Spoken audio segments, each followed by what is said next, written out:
বিজয় দিবস উপলক্ষে রাজাকারের পাঠ মঞ্চ নাটক অনুষ্ঠানে নারী নির্যাতনের অভিনয়ের সময় বাধা দেন জামায়াত ইসলামীর নেতারা।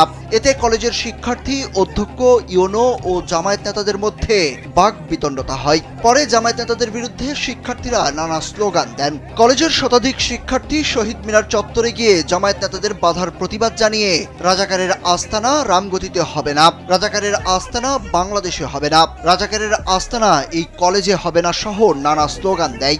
লক্ষ্মীপুরের রামগতি উপজেলার আলেকজান্ডার আ.স.ম. আব্দুর রব সরকারি কলেজ মাঠে এই ঘটনা ঘটে। স্যান্ডেলিনা সো, রূপচর্চায় আভিজাত্য। প্রত্যক্ষদর্শীরা জানান, বিজয় দিবসের অনুষ্ঠান উপলক্ষে কলেজ মাঠে কুচকাওয়াজ অনুষ্ঠান চলছিল।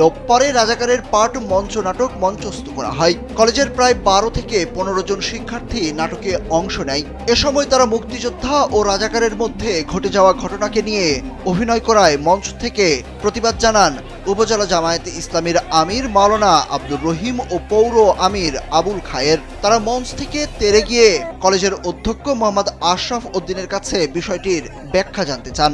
এ সময় দুপক্ষের মধ্যে বাকবিতণ্ডতা শুরু হয়।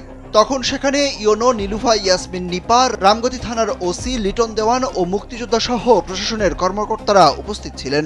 পরে ইউনো ওসির হস্তক্ষেপে বিষয়টির সমাধান হলে অনুষ্ঠানটির বাকি অংশ শেষ হয়।